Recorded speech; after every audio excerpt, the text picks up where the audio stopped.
이 시간 하나님 말씀 보겠습니다. 오늘 우리에게 주신 하나님 말씀은 구약성경 여호수아입니다. 여호수아 10장 29절에서 43절까지 10장 끝절까지 함께 합독해서 읽도록 하겠습니다.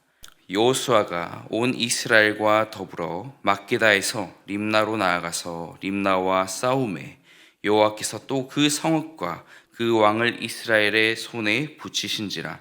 칼날로 그 성읍과 그 중에 모든 사람을 쳐서 멸하여 한 사람도 남기지 아니하였으니 그 왕에게 행한 것이 여리고 왕에게 행한 것과 같았더라.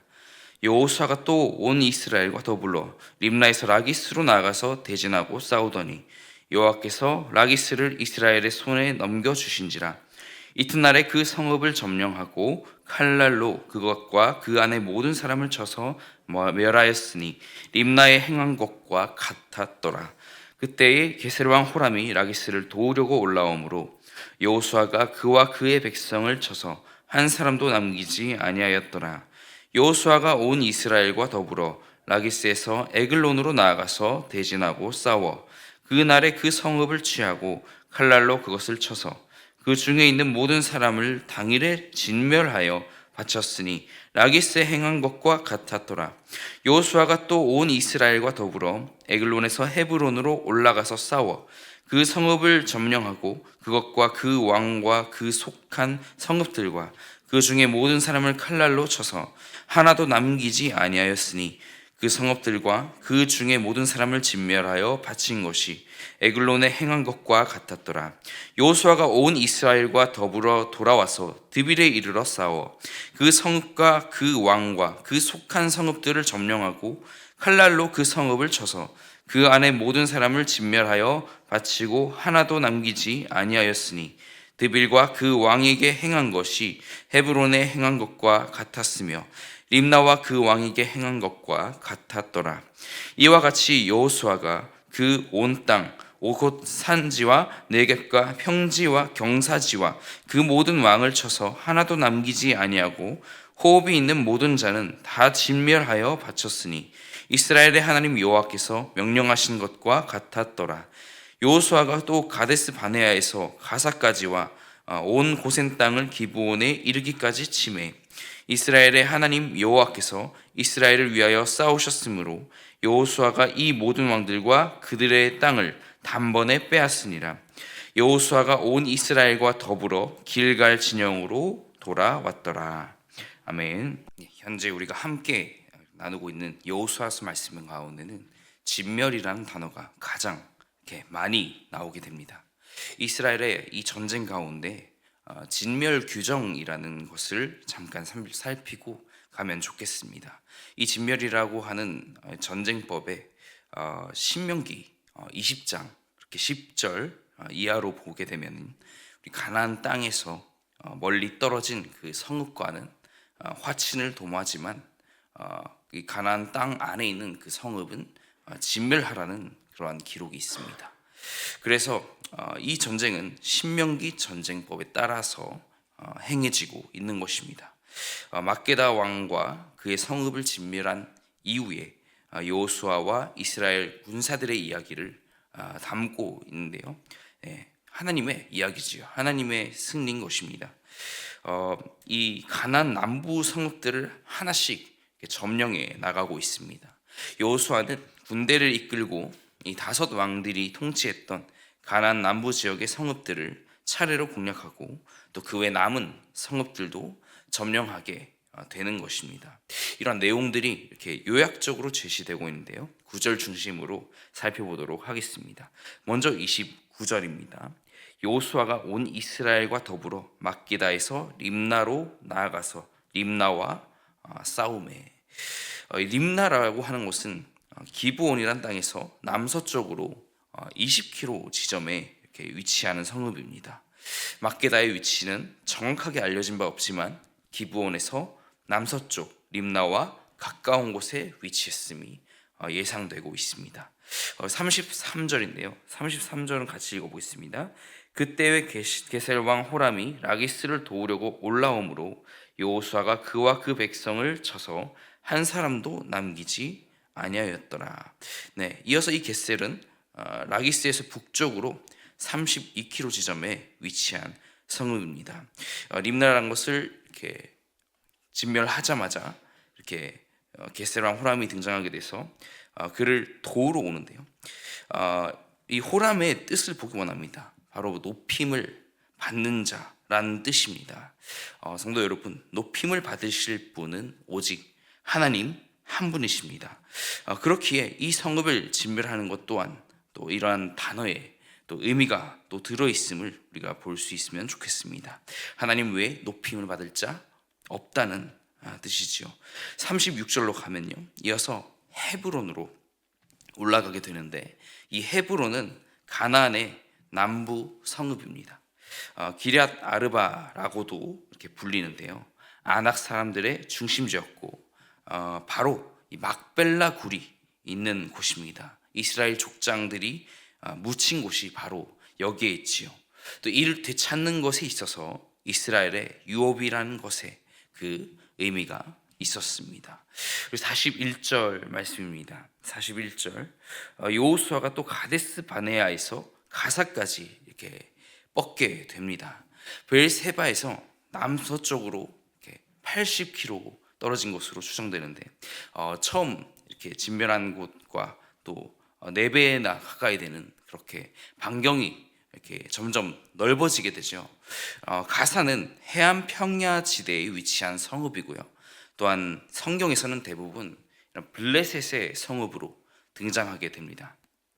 당시 이 가사에서 애굽의 델타라는 곳까지 대상로가 존재했다고 합니다. 군사와 이런 교육의 요충지로 이렇게 알려져 있습니다. 또한 이어지는 고센 땅을 쳤다는 것, 여기서 나오는 이 고센은 그 이스라엘 조상들이 머물렀다는 그 오랜 기간 거주했던 그 나일강 삼각주의 고센하고는 또 다른 지역입니다. 이곳은 가데스 바네를 경계 삼아서 위로 이렇게 기브온에 이르는 그런 네겝 북쪽 지역을 가리키고, 또 나중에는 유다 지파 영토에 이렇게 포함되게 된 것입니다.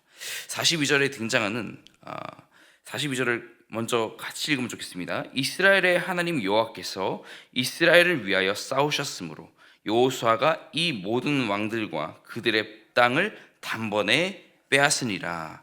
여기 마지막에 나온 단번에라는 단어를 보시면 좋겠습니다.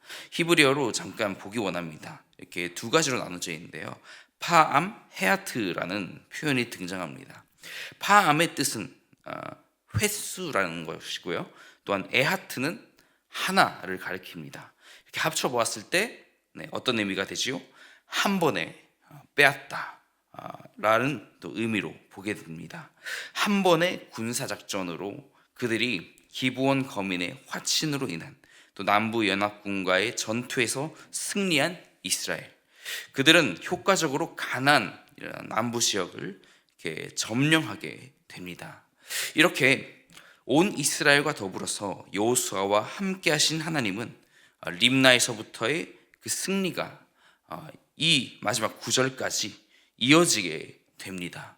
오늘 말씀을 통해서 이 말씀이 뜻하는 바, 또 하나님께서 우리에게 들려주실 그 말씀은 무엇일까요?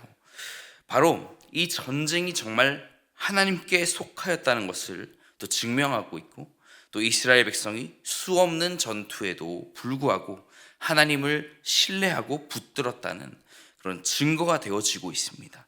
이스라엘은 이러한 전투들로부터 자신들의 머리나 힘으로 싸운 것이 아니라 어떻게 해요? 하나님의 그 존재를 증명함으로 이 말씀의 한 장을 이렇게 맺어가고 있는 것이지요. 이 전쟁은 사람이 높임을 받는 모든 의미도 지우게 됩니다. 오직 하나님이 여호와이시다라는 사실이 증명된 것이지요. 아멘이십니까? 말씀을 통해서 두 가지 정리를 하고 나아가기 원합니다. 첫째로 정리할 것은 오늘 이스라엘 그 전쟁 가운데 일어난 순종의 선순환입니다. 순종의 선순환, 악순환이란 말을 참 많이 써왔지만 오늘 이 말씀 가운데에는 순종의 선순환이라고 정리할 수 있습니다. 림나, 라기스, 에글론, 헤브론, 드비를 차례로 정복하고 이 전쟁들마다 그들의 이 진멸이라는 이 전쟁법에 따른 이 명령에 순종한 모습을 볼 수 있는데요. 그들의 모습이 어떻습니까? 강직했습니다. 첫 단추를 잘 채울 뿐 아니라 그리고 그 한 번의 승리로서 그 영광에 취해 또 안주하지도 않았습니다. 이런 앞선 전투를 발판과 모델로 이렇게 삼고 나아간 것이죠. 여호수아는 이렇게 모세가 지도자로 하나님 앞에 쓰임 받을 때 그 옆에서 서번트하던 그 가운데서 많은 것을 보았을 뿐만 아니라 무엇보다 하나님의 역사하심, 하나님이 이렇게 신실하게 역사하심을 정말 가까이서 보면서 하나님께서 그에게 갖추게 하시고 또 준비하게 하신 그 리더십이 또 오늘 이스라엘 전체에 영향을 준 것이 아닐까요?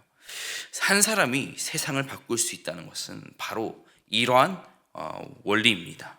여호수아의 그 혼자 힘이 아니라 하나님을 신뢰하는 그 믿음 안에 또 그 하나님만을 의지하는 그런 전쟁을 할 때 정말 승리를 주신 것이지요.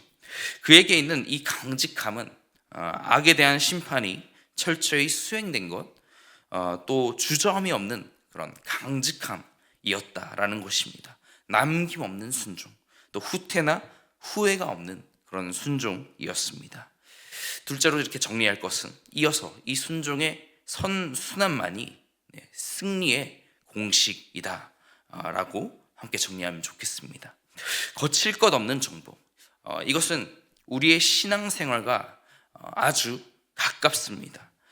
믿음의 싸움을 승리했을 때 거기서 멈춘다면 의미가 없다는 것을 보여주고 있는 것이죠.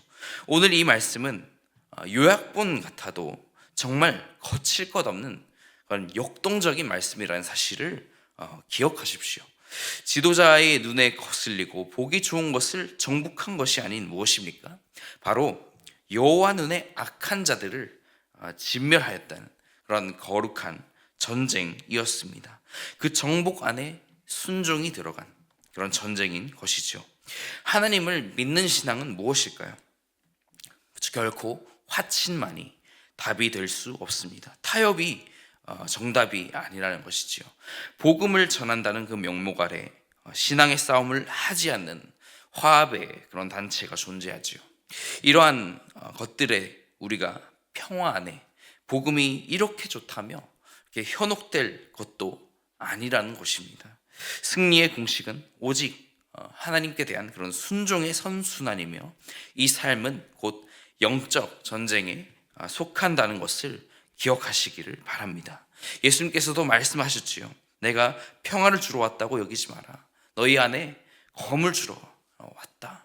이렇게 말씀하십니다. 사랑하는 성도 여러분, 오늘 이스라엘의 이 한 장, 이 말씀을 통해 조금 안 되는 분량 안에 그들의 전쟁의 연속, 승리의 연속을 이렇게 보게 되었는데 우리들의 인생의 이 한 장은 어떻습니까? 오늘 하루는 어떻습니까? 정말 부족하다고 생각하신다면 그것이 정상일 것입니다. 왜지요? 나만으로서 완벽할 수 없기 때문입니다. 온전할 수도 없습니다. 이스라엘에게도 승리만 기록되지는 않았죠. 여기 있는 이 말씀이 전부가 아니지요. 정말 하나님께서 함께 하시는 그런 전쟁이 있었다면 그들의 뜻대로 행한 결과가 아주 처참한 패배로 돌아올 때도 있었습니다. 이런 것처럼 우리에게 치러지는 영적 가운데 또 믿음이 승리하는 것은 우리가 말씀을 정리하는 가운데 이러한 거칠 것 없는 신앙을 우리가 본받아 나아가야 된다는 것입니다. 영적인 전쟁으로서 믿음 안에 화합하고 또 그 안에 하나님의 눈에 악한 것은 당연히 배격하는 이 믿음의 싸움을 싸울 수 있기를 바랍니다. 이 싸움에서 승리하고 거듭하는 그런 하루가 되는 그 하루에 승리를 주신 하나님을 바라보면서 이 시간도 나아갈 수 있기를, 그러한 저와 여러분이 되시기를 예수님의 이름으로 축복합니다. 우리 이 시간 함께 말씀을 정리하면서 기도하기 원합니다. 우리 안에 하루에도 수없이 반복되는 그런 영적인 전쟁이 있죠.